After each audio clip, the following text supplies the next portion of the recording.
are some YA books that I will wholeheartedly recommend every single time. We're gonna start with a classic, The Hunger Games, a dystopian following Katniss Everdeen from District 12, and she gets sent to a bloodbath. Awful Capital is trying to keep everybody in line, where they send one boy and one girl from every single district to fight to the death. Second, the Selection series. It's like The Bachelor, but for princesses. So like, if you like reality TV, I'm just saying, 35 girls get selected, are competing for Prince Maxon's hands, and the person that he ends up picking ends up being the queen. The Selection, the Elite, and the One follow America Singer, who is from the 5th case.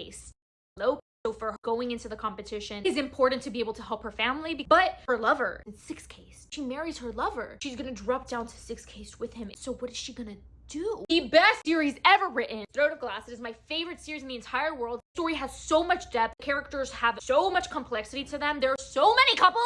Good fantasy with romance side plot, but like think like a lot of romance side plot, but also if you like politics more, like there's a lot of that too. Please pick up Throne of Glass. Then we also have Powerless. Powerless is one of the most popular YA series right now. Hayden Gray, who's an ordinary in a world full of elites, which are powerful people. She has been faking the fact that she has powers because the elites are trying to weed out every single person that is an ordinary. However, she faked it too hard and she ended up in a competition that is meant to showcase elites' supremacy. She has to survive. You know who she's competing against? Kai Azar, her lover. But you know who her lover is? The son of the king, and she doesn't like the king. Now we actually have Fearful, a novella that's coming out September 2nd, so now is the time to start Powerless if you're looking for a good romance fantasy. Shatter Me, one of my favorite dystopian romances, as my favorite man in the entire world, that is Aaron Warner. But it follows Juliet, who has a lethal touch. She touches it, you're dead. She has been stuck in an asylum for 264 days because of this power, and the reestablishment is pretty much trying to build her into a weapon for them. It follows Juliet and kind of getting through her emotional traumas, figuring out a lot about her past, which is crazy. And Watch Me just came out, which is following another character who is trying to overtake